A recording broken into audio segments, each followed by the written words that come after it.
Hello, dear friends, and thank you so much for joining in on our Hebrews Bible study.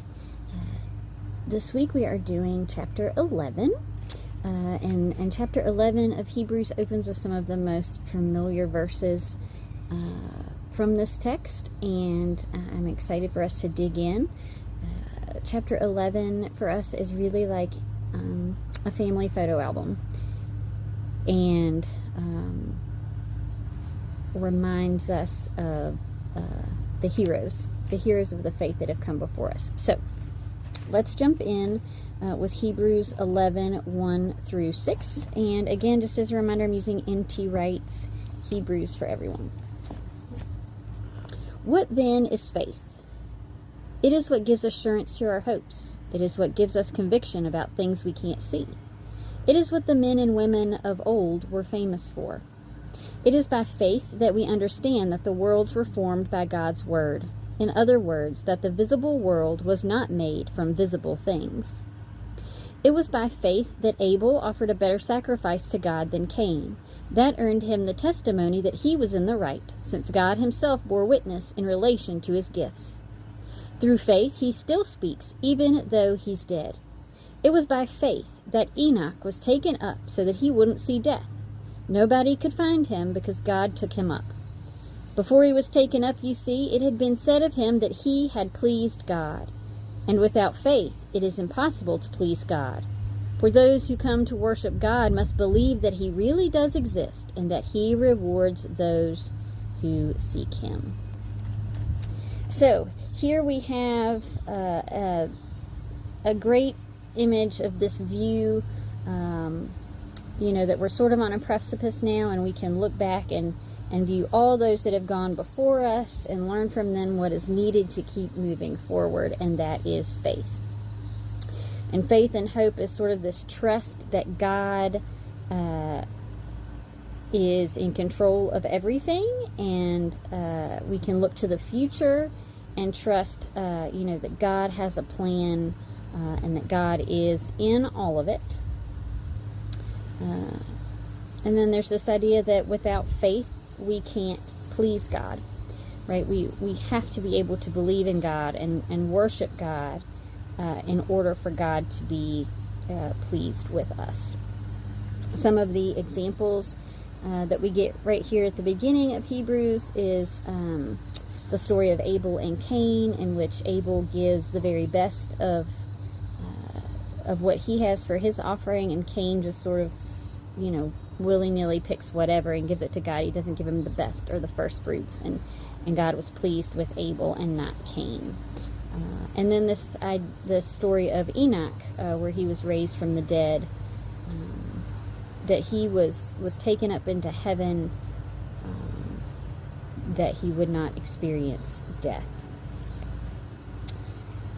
So we're getting an image here of what it looks like to be faithful. And so then we go on in the narrative. We have more in our list of heroes here, narratives that will sound familiar to you certainly. These are verses 7 through 12. It was by faith that Noah, who had been warned by God about things that were not yet seen, took the warning seriously and built an ark to save his household. He thus put the rest of the world in the wrong and became heir to the righteous standing which accords with faith. It was by faith that Abraham, when God called him, obeyed and went out to the place where he was to receive an inheritance. Off he went without knowing where he was going. It was by faith that he stayed in the promised land as a stranger, living in tents with Isaac and Jacob, who were joint heirs of the same promise. He was looking ahead, you see, to the city which has foundations, the city of which God is the designer and builder. It was by faith that Sarah herself, who was barren, received power to conceive a child even when long past the right age, since she considered that God, who had promised, was trustworthy. Thus it came about from that one man, and him more or less dead, there was born a family as many as the stars of heaven in number, and as unaccountable as the sand on the seashore. So this is just an amusing translation for me, that thus it came about from one man who was more or less dead, which means Abraham was really old. Abraham and Sarah were definitely in their old age. So here we have this list of heroes, and the fact that they couldn't see the whole picture of what God was doing, and yet they trusted in what God had asked of them to do. So Noah built the ark, right? And took his family and gathered all the animals, and no one believed him, but that didn't stop him from trusting in God. Abraham moved to a land that he didn't know, and waited for years with his wife Sarah, trusting in this promise that God had told them that they would have numerous descendants. And both of these remind us that God, the Creator, is also the God of the covenant. With Noah, God gives this covenant that he's no longer, he will not flood the earth again. And then with Abraham and Sarah, we get the covenant of, the descendants that will become Israel. And so what we see here is that all of these characters, their faith becomes a part of who they are. Their faith is sort of like a badge of honor. It reveals for us, or identifies to us, that they are God's people, and they are God's people because of their faith.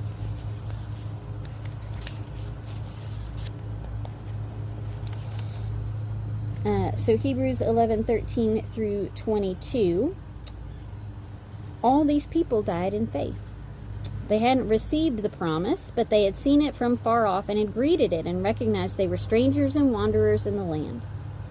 People who say that sort of thing, you see, make it clear they are looking for a homeland. Had they been thinking of the place from which they set out, they would have had plenty of opportunity to go back to it. But as it was, they were longing for a better place, a heavenly one. That's why God is not ashamed to be called their God, since he has prepared a city for them. It was by the faith that Abraham, when he was put to the test, offered up Isaac. Yes, Abraham, who had received the promise, was in the very act of offering up his only son, the one about whom it had been said, that in Isaac shall your family be named. He reckoned that God was capable of raising him even from the dead, and in one sense he did indeed receive him back from there. It was by faith that Isaac blessed Jacob and Esau.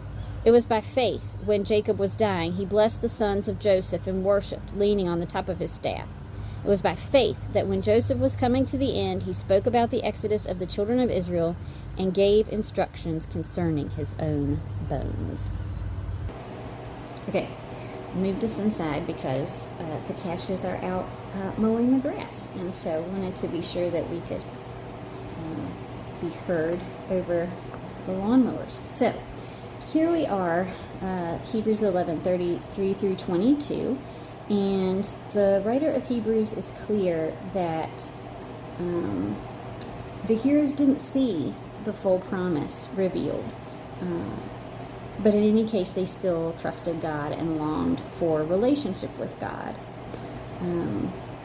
And interestingly, this question here of why Abraham could sacrifice his only son, why could he sacrifice Isaac? It was because he believed that God could raise him from the dead, perhaps. I always thought it was just that he trusted that God would intervene.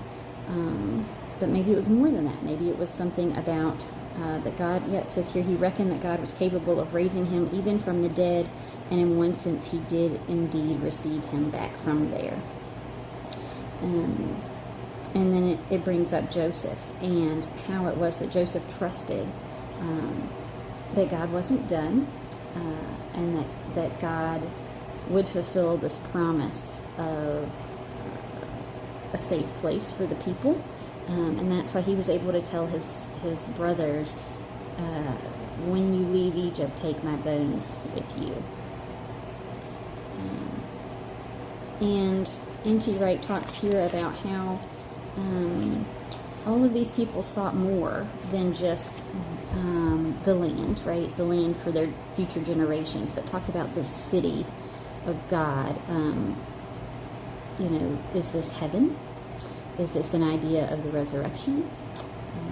Or is it that all will be made perfect in the Messiah. And N.T. Wright says that even after death they were still waiting. Having hailed the hope from far off, they were content to stare death in the face and continue to believe. It is no wonder God is not ashamed to be called their God. They are taking him seriously as the Creator, the life giver, and the one who can and will raise the dead. So, Hebrews 11, 23 through 31 continues on again with the heroes and talks a little bit about the Exodus. It was by faith that when Moses was born, he was hidden for 3 months by his parents. They saw that the child was beautiful, and they weren't afraid of the king's orders. It was by faith that Moses, when he grew up, refused to be called the son of Pharaoh's daughter, preferring to suffer hardship along with God's people than to enjoy the short-term pleasures of sin. He reckoned that reproach suffered for the Messiah was worth more than all the treasures of Egypt, and he was looking ahead to the reward. It was by faith that he left Egypt without fear of Pharaoh's anger. He kept the invisible one constantly before his eyes. It was by faith that he kept the Passover and the sprinkling of blood so that the destroyer of the firstborn wouldn't touch them. It was by faith that they crossed the Red Sea as though they were on dry ground, while the Egyptians, when they tried, were drowned. It was by faith that the walls of Jericho fell down after they had been encircled for 7 days. It was by faith that the prostitute Rahab was not destroyed along with those who didn't believe. She had welcomed the spies in peace. So we basically get the whole of Exodus kind of covered there from beginning to end. And this idea that, Moses had faith that God's plan for the future, whatever it was better than anything that he could do or have on his own. And I really liked what N.T. Wright said here about the walls of Jericho. And, it's possible that Jericho would not have been defeated in normal combat. Maybe, perhaps it could have, maybe not. But that circling the city 7 times was actually a dramatic prayer for God to act. And again, Hebrews is sort of just giving us this beautiful photo album, reminding us of those who have come before us. And what did they have that helped them get through? It was faith. So following Hebrews 11:32 through 40. And much like some of our previous verses, the author basically says, we've run out of time. There's so many more stories I could tell you, but we don't have time for that now. So, what more can I say then? I've run out of time to tell you about Gideon, Barak, Samson, Jephthah, David, Samuel, and the prophets. It was through faith that they overcame kingdoms, put justice into practice, received promises, shut the mouths of lions, quenched the power of fire, escaped the edge of the sword, were strong where they had been weak, became powerful in battle, and sent foreign armies packing. Women received their dead by resurrection. Others were tortured, not accepting release, so that they might receive a better resurrection. Others again experienced painful derision and flogging and even chains and imprisonment. They were stoned. They were sawn in two. They were put to the sword. They went about in sheepskins or goat hides. They were destitute. They were persecuted. They were ill-treated. The world didn't deserve them. And they wandered in deserts and mountains and caves and holes in the ground. All these people gained a reputation for their faith, but they didn't receive the promise. God was providing something better for us so that they wouldn't reach perfection without us doing so as well. N.T. Wright quotes here a story about Teresa of Avila.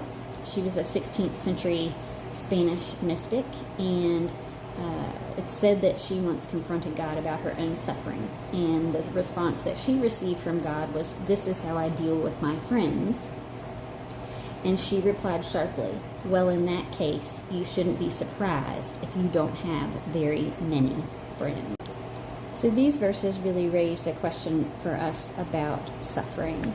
And the idea here is that there is so much,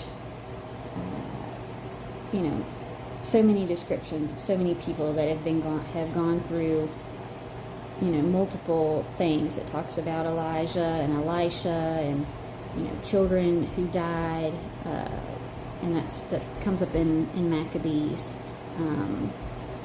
and the hope that they have in a resurrection in the future. But I want to read you this. N.T. Wright says here, Jewish and Christian theology in mainstream forms always highlight the goodness of the bodily world, both the physical world in general and the human body in particular. Evil exists, and it is real and powerful, but evil in these religious traditions is a parasite on an essentially good world. This then simply heightens the problem. Why is there not only suffering in the world, but suffering often terrible, intense, and shocking for people who love and trust God? This is the ultimate question, right? Some of the greatest minds of the last 2 centuries have given themselves to puzzling away at this question from a wide variety of religious, theological, and philosophical standpoints. Since the present passage offers a long catalog of people who were faced with terrifying situations and in many cases persecuted within an inch of their lives, if not beyond, it raises all the questions acutely. Why should it be like this? What is wrong? Why, if God was at work in the lives of Gideon, Barak, Samson, and the rest, and those who were stoned and sawn in two, and so on and so on? Why, if God was calling them and was with them, did they have to go through all of that? And N.T. Wright here says there's never a full or ultimately correct answer to the question of why in these circumstances. But, having said that, we come to a point here where the writer is kind of making this point in his long list. The fact that they suffered such things and that they demonstrated that the world wasn't worthy of them was a sign both that they believed in God, making a new world in which everything would be better, and that this belief was, in fact, the truth. So they believed in God's plan, they believed in God's future, and that God was giving them strength to live through all of this suffering. And N.T. Wright says that their faith shines all the more brightly when we realize that they carried on throughout their lives without seeing the story come to its proper conclusion. They did, in fact, receive the promise because it only came true in Jesus the Messiah and the community that formed around him. God was providing something better for us. There's that better word again, so much a favorite of Hebrews, and the result is that it won't reach perfection apart from us. So in other words, the community that's now going to be described, which is the fellowship of those who follow Christ, establishes the true beginnings, and that we can look back on that great crowd of witnesses and heroes that went through so much and look forward to the reality, the hope and future that is to come.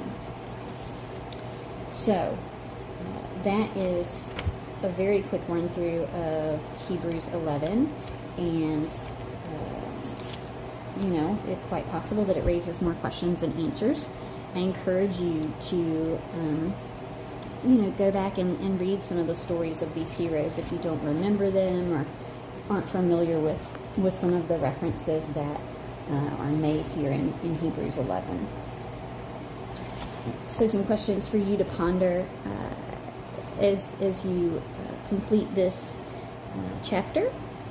Who are your spiritual heroes, strong believers who have faced difficult things faithfully, and what about them is so encouraging to you? So, for example, I had a dear friend growing up named Joyce. She was a member of my home church, and when I met her, she was probably 70 or her late 70s or early 70s, and she was the most faithful person. You just felt like she had the direct red phone to God, and if she was praying for you, things were going to happen. And she was so welcoming and so loving. And, you know, she was in her 70s and serving as a youth advisor because she had wisdom to contribute and, you know, gave her energy and love for us. She really was just there to be a presence for us. And I've always just said, when I get older, I want to be just like her. So, another question for you. Hebrews wants its readers to learn that faith is not a general religious attitude to life. It's not simply believing difficult or impossible things for the sake of it, as though simple credulity was itself a virtue. So what do we learn about what faith really is from people like Noah or Abraham and Sarah? I certainly think that it's not just about the attitude that you have, but what you do with it. What is the action that follows the belief? And then it says in 11:13 through 16, which we kind of gloss over, the writer says that God wasn't ashamed to be called the God of the people mentioned. Why might some think that God would be ashamed to be called their God? Are there instances that we reflect on in our world today and think, I don't think that means what you think it means to be a Christian? Or, you know, are we witnessing things in the world today that are disappointing to God? And what can we learn from these heroes to help us move forward in that? So I hope this has been of faithful nourishment to you. And I hope that you will join us again next week for our conclusion of the book of Hebrews. Friends, take care.